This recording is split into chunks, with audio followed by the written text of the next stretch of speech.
Welcome back to Proper Talk. I'm your host, Paris Porter, and with me is Nate the Truth, and this is Proper Talk. Yeah.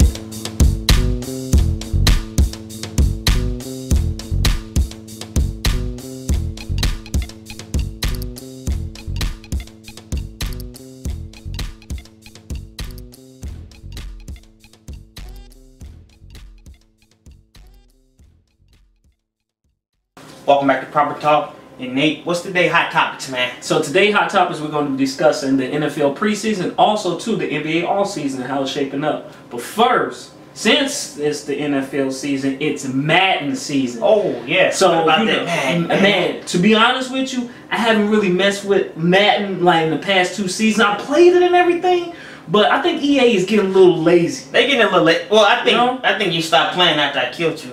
That's true. You remember how I did you? That's true. We ain't gonna mention that. But you know what's also the prelude to the 2K. They're unveiling the ratings and the career mode. My player mode is looking like it got some upgrades. Right. Looks like Team USA getting ready to infiltrate the my player mode.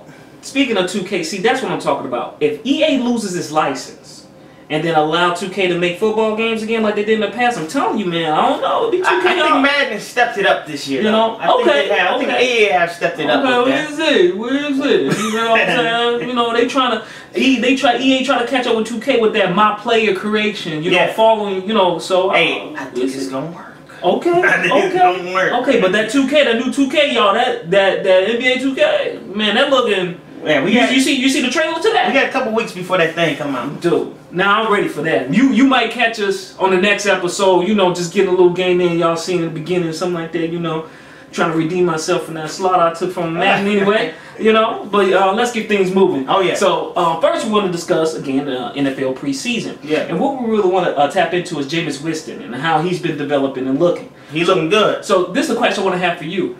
This will be his second year. Mm-hmm. Will he possibly have a good campaign coming in the season like Cam Newton did last year? Well, in his second season, I do see a progression from Winston, to keep it real, man. Okay. If we look at what he did as a rookie, he had a phenomenal rookie year. He started out slow. Yeah. But he still finished the year with 22 touchdowns. He threw 4,000 yards. Right. He threw 15 interceptions, but had a completion rate of 58%. So I do, expect Jameis Winston to take that next step. I know it's only preseason, but he looked mighty good against the Cleveland Browns. Okay. Man, I thought the way he moved the ball, particularly down the field. Yeah. And with those big targets with Mike Evans, Mason Jackson. Oh man. Yeah. He got targets. Their offense has some potential. Okay. To say the least. Okay. I think we definitely gonna see Winston take that next step. Okay. And continue to ball out. All right, we got to check it out, man. See how where he progress. Yeah. We got to check it out just because. We seen a matchup with him and RG3 in the preseason. Okay. Now, we were wondering if RG3 not, solidify that, starting quarterback position for the Cleveland Browns. At the very least, you better be able to win a starting position for the Cleveland Browns. That's right. Now, it looks like he has solidified that. It hasn't been an official word as of now. Okay. But I do think he's going to get that spot. And he's played very well this preseason. They're talking about, having a more vertical attack, similar to how he played in Baylor offense where he pushed the ball down the field. Yeah, everyone marveled at his ability, to put accuracy on his deep passes. Okay. So will we see a return of that versus him, playing more of a scheme and where he's running? Right. Hopefully we can see more RG3 in the pocket and he can be successful. Okay. Did you check it out? What did you think from that game? What was your take? So he's getting hit a lot. Oh man. Right? Yeah. So is there trouble in the pocket or is there trouble with the O-line? What do you think? Well, I'm not sure if he's holding on to that ball too long or not, but he definitely got smacked 5 times, sacked 5 times last night. See, yeah. So that's the issue right there. So we know the offensive line, and let's face it, he's in Cleveland. It's not the best possibility at this point in time. Right. Maybe Hugh Jackson and the organization is going to turn it around, but as of now, they're still the Cleveland Browns. They still the Browns, yeah. Unfortunately. Well, All right. So let's kick it up, with NBA. Me and P, right now, we're matching up, and this is a little thing we're going to be doing, on certain hot topics. We're matching right now the Bulls versus the Knicks. Who will be the better team out of the East?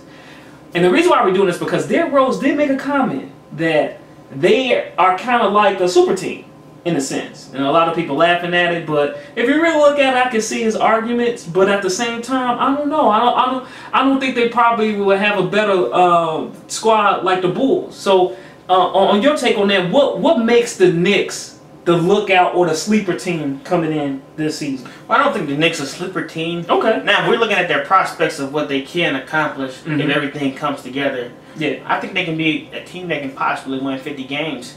And that's saying a lot. 50. And that's saying a lot for a team that's 50. won 50. And that's saying a lot for a team that has won 49 in the last 2 seasons. So, you know, with Derrick Rose, we already know it's his health. Now, again, I must preface the comments by saying if everything stays together. Okay. And that's pop. You know, that's Derrick Rose's body. Right. He got to stay healthy. Rose is able to stay healthy. I like the addition of Courtney Lee. Yes. We already know Carmelo Anthony there. Yeah. Porzingis is going to take that next step, or is he going to have a sophomore slump? I don't know. Okay. But we know Joakim Noah is a proven veteran. Yes. He had health issues as well last year in Chicago. Right. He played the least games he's played, you know, in a while. So it's going to be interesting to see how that, you know, how they come together. Do I think they're going to be better than the Chicago Bulls? I believe so. Think so? I think Derrick Rose is definitely motivated to change his game. Okay. I read an article with him recently, you know, explaining how his game will be more under control. And he's going to facilitate the ball a little bit more. He feel like he has more weapons to work with versus what he had in Chicago. Okay. I do think Carmelo Anthony looked mighty good for Team USA. So I definitely believe that the Knicks will come together and be better than the Bulls. The Bulls have some aging veterans. You know, we know Rajon Rondo. We know he can ball. We know he can pass it. We know about, you know, Dwayne Wade. But I definitely like that Knicks mixture. So, speaking of Dwayne Wade and Rondo, to me, the Bulls have, and if they keep this element, so remember, they're under a new staff. You know, they're not with Thibodeau anymore. But, keeping that same energy, these are the 2 Ds to me. It's defense, right, and depth. And that's that chart that they have coming off the bench.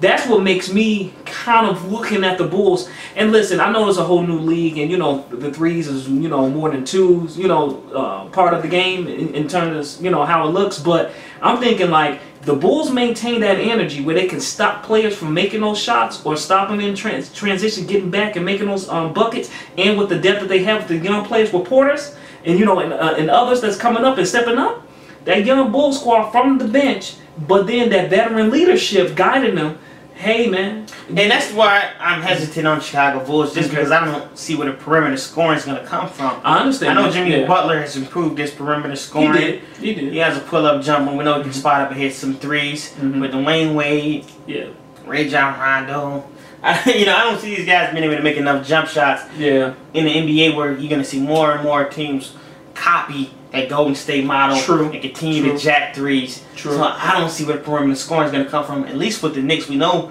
that Chris Porzingis is a stretch four. We know Carmelo can shoot it. Courtney Lee, he isn't as consistent as a three-point shooter, but we know he can go shoot you at least 36, 37% if he's having a good year.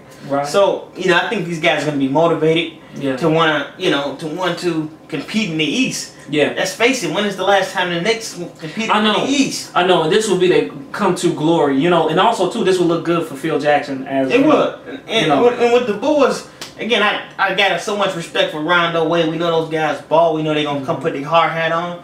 But with Wade, and he's gonna be able to stay healthy. We know he hasn't played as many games in Miami in the past few seasons. Although last year he played enough games to solidify some faith that he can stay healthy. So it's going to be interesting. Another thing that's going to be interesting to take a look at is, 2 players who switched teams this past offseason in the NBA. I'm talking about Dwight Howard, who signed with the Atlanta Hawks, who, he departed from the Houston Rockets. We're also talking about Al Horford, who left the Atlanta Hawks. And now he's with the Boston Celtics. And the Celtics look like they... And the Celtics, they played very well last year. They bounced back. And hey, they took Toronto to 7. Right, and hopefully, and just on a side note, hopefully the Lakers will bounce back like the Celtics look like they bouncing back. They may, in the future look like competitive teams. But speaking of Horford, I believe that he's a better fit going into the Celtics than Howard would be, per se. Only reason why I say this because I think he's an unsung hero. Like, this guy right here would give you that pure energy. Same like with Joakim Noah. They both come from Florida. They just got that work ethic. And I'm not going to lie to you. With me, and maybe it's biased and personal, I love strong work ethic. With me about Howard, he has the talent, but he hasn't really tapped into his full potential. And if he did, he will be unstoppable. He'll be monstrous. I just feel as though he just, you know, he felt that my talent is good enough. I'm okay and I'm consistent and I'm okay with that. What do you think?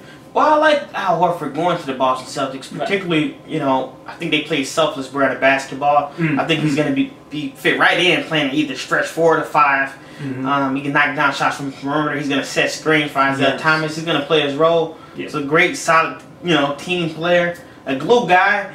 But more than a glue guy who can actually go get you 14, 15 a night. We know what Horford can do. But if you look at the potential what Dwight Howard can bring to the Atlanta Hawks, now I believe Howard has the potential to take the Hawks to that next step to where Horford couldn't take them. Now I don't see Howard numbers improving, you know, drastically. I don't say I'm not saying he's gonna average 25 points a game. But I do think we're gonna see Howard, you know, be able to go score 18 points per game. He can get back to, you know, rebounding that ball at a high clip, also protecting the lane. And then one thing about Dwight Howard, I think he has a lot to prove. He has, you know, a tumultuous time in Houston, to say the least. Where him and, you know, Howard didn't get along. I don't think they threw the ball to him enough. They didn't emphasize him enough on the offense. So I definitely believe that Howard will have a bigger impact on the Atlanta Hawks. Now the Hawks also lost Jeff Teague. So we're gonna have to see how these pieces line up. But something's telling me that Howard's gonna put his hard hat on. And this is a bold prediction because Howard, let's face it, he's a wild card. We don't know what he's gonna do, but he seems motivated and he seems like he's ready to put it all together. So we're gonna see how it goes. And remember, it's with a capital PP, potential. If he taps into it, you know what I'm saying, and get ready to go. One thing that's also we gotta mention is his health has been an issue. So that's just how it is, man. Some guy, as you age, you know, he's having the back issues. He had that prior to leaving Orlando. So we're gonna see if he's finally healthy. Yeah, the life of living a big man. It's hard. I know. It is. So what we got coming up in this next hot topic?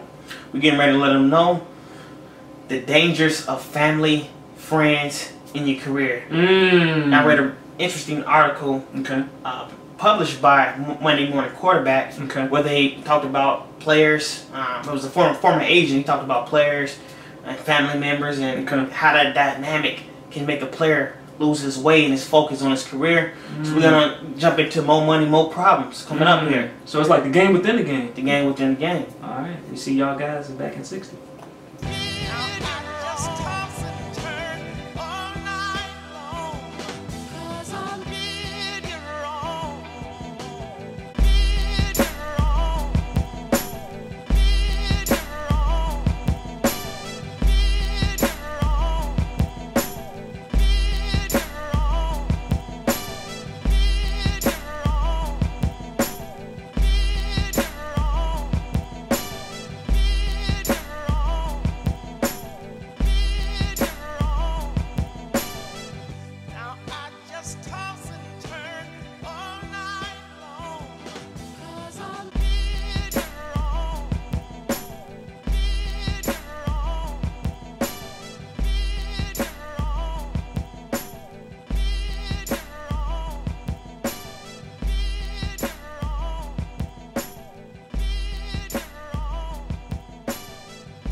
Welcome back to Proper Talk, and it's now time to get into the thorough segment. And today we're going to be dissecting the game within the game, and I'm talking about athletes who have to face on-field performance while juggling off-field duties and obligations, or things that they feel they should be obligated to, but are they really?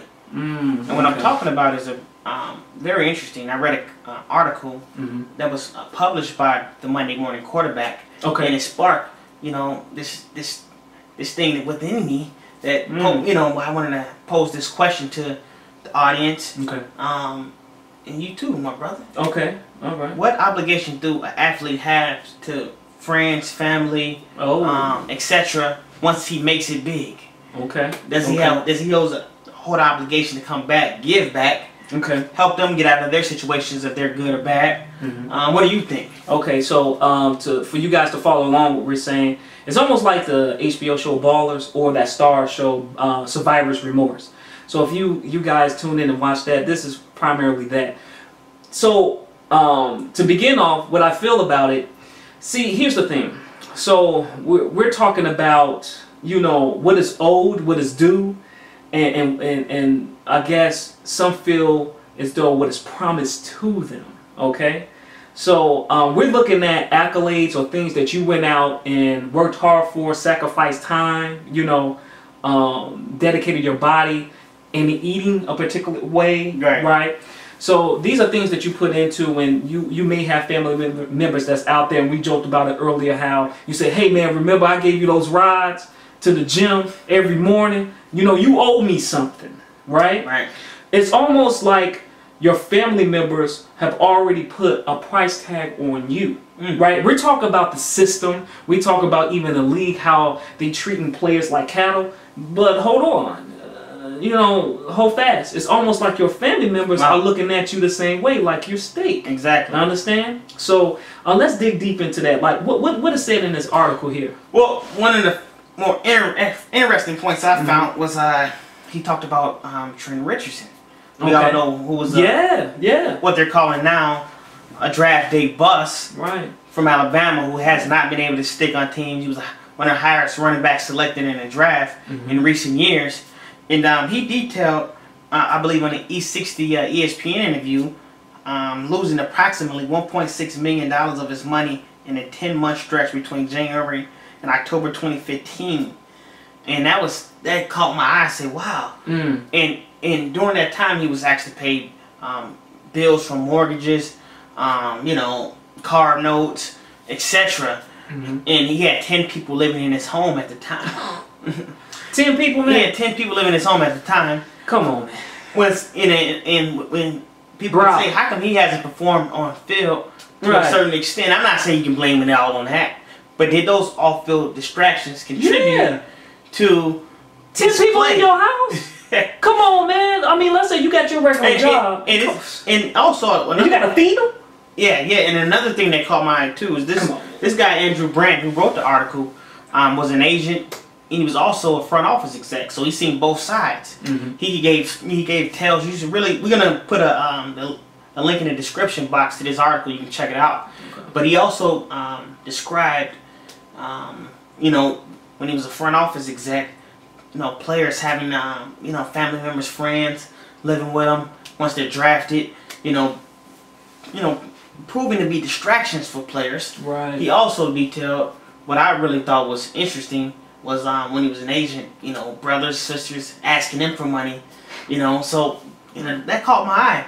And one thing that, you know, I think is important for players to understand, particularly with this discussion we're having, is that, hey, once you made it, you're not obligated to give.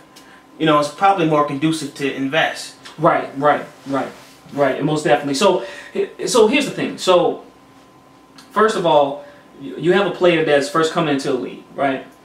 You have to understand the difference between, okay, guaranteed money, potential money that you can earn, and what is or your first check will look like. Right. Okay? So, let's say guaranteed money is 10 million. You thinking you getting that right now? Right. It's your salary. So think about it, guys. Like, let's say your average salary for a job that you have that work 9 to 5. Let's say your average salary is $30,000, $35,000 a year. Are you getting that up front? No, you're not. So this is what's happening. You're in a particular tax bracket, and in that tax bracket, they pay you what? Bi-weekly or weekly, right? With taxes taken out. So you have to think on this aspect. As soon as these players get the money, which they've never seen before, you hear, to them it's an astronomical number. $10 million, oh my God. You know what I'm saying? Right off the bat, you're thinking cars, houses, parties, buying out the block, you know, food, and, you know, hey, I got also things that I want to take care of, and, you know, and things of this nature. So this is all on the back of one individual. And that, again, it goes back to our main point. That can prove to be an on-field distraction. It is. You know, an off-field baggage of carrying and taking care of so many people. So the biggest question is, I want to pose to the audience here, are players obligated to give back, come back, help out their mother, their fathers, their brothers and sisters? Right. If they do, to what extent? How long do you give? What's the proper way of giving? Is there a dollar tag on it? What is a player obligated to do? Because it's two sides of the story. Right. We can hear, you know, cautionary tales of they tell players not to do these things, but we also hear, you know, oh, he a sellout.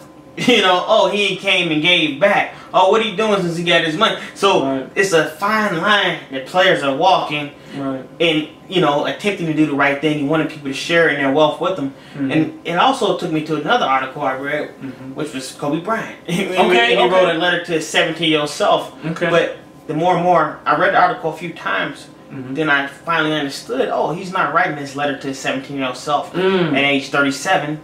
He's writing this letter to the rookies, you know, the younger players, the younger, you know, generation of players who are coming to the league. Not only the younger players, the younger people, you know, in general in life. He's pushing the envelope forward.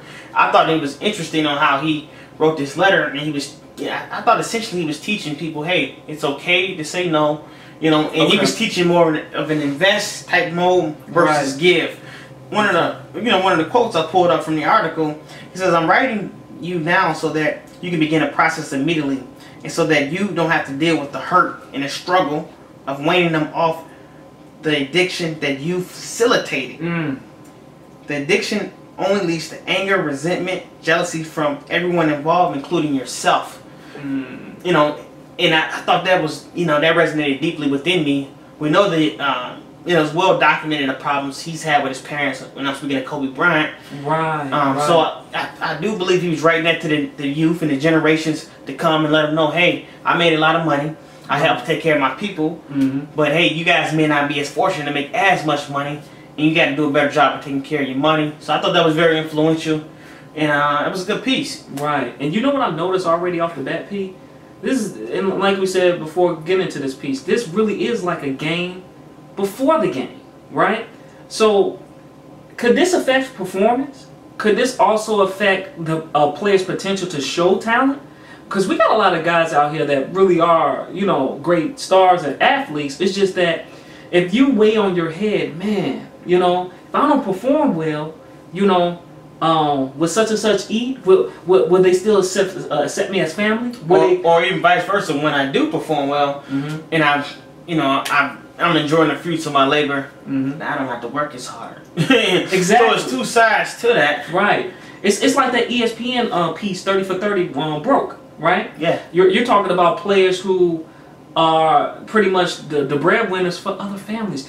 I remember in that segment, they spoke about how family members knew their payday better than they roll up on the parking lot right during practice and say, hey man, you know that mortgage came through. Hey man, you know that that is not funny, man. Yeah, but you get what I'm saying? Yeah, like, man. But like, if you think on that aspect, what did that do to that player? Now that player doesn't feel like a human being no more. That player feels as though, okay, I'm the golden goose for everybody. Oh yeah. And if you don't perform well, everybody pointing at you. Well, I'm not feeding my family because of you. And remember, again, like I said earlier, remember those rides I gave you to the gym? So really? Oh yeah. So what we would like you guys to do is engage in conversation with us. Yeah. Let us know what you think in the comments below. Most definitely. And coming back, Nate's gonna hit you with his final thoughts. Oh yeah. Proper talk. Oh yeah.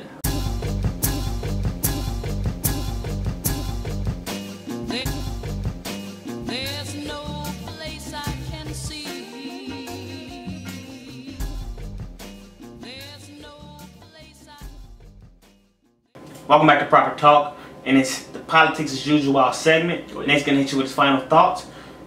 What's on your mind? So we're gonna talk about value and brand. So the two is gonna go hand in hand, and let me speak on that. Value is what you put the time into your craft. That's your value. Now, the brand is how much it's worth. That value. Okay? So a lot of people may not understand what you had to go through and sacrifice to get to that value and brand. But some feel as though because they're family members or friends, best friends, they are entitled to that value and brand. Your real estate, your money. First thing you want to do is teach yourself what is money. what is value and what it means to brand that, right? So here's the thing. Let's say you get a big paycheck and it's all gravy. But think about it. Is that money liquid? Let me explain what liquid means. When you go to your kitchen and you get a drink of water, some, they get it out of the tap. You pull that lever, water comes out. And then when you turn it off, it stops. But at any time, you can turn it on and off, on and off. Now that's liquid. Do you have that type of money? Have you invested in it well? Have your money made money for yourself? See, that's liquid. Here's the thing. That money that you earned with that big paycheck, guess what? It isn't liquid. You haven't done anything with it. If you take the money that you've earned and invest it into your own people, but yet they bring nothing back to the table, guess what? That money is not coming back. When you go to that tap and you go to pull it, guess what? Water's caught off. Nothing's coming in. And everything is what? Going out. So, you got to remember, know exactly what your value is and how to brand it. Sometimes you can't take everybody with you on that journey. See, it's not for everyone. And yes, you have to make that hard decision. You can still be that loving family member, you know, giving them suggestions or even helping them out. Just like that Kobe Bryant letter that you read earlier. See, it's all about knowing when and how to help. Sometimes money isn't helping. Sometimes knowledge and information is more golden than just giving value on your money out. Well said, Nate. Thanks for tuning in again. It's Proper Talk. Shoot back with us next week. We'll have more content coming out for you. It's been one. Oh yeah.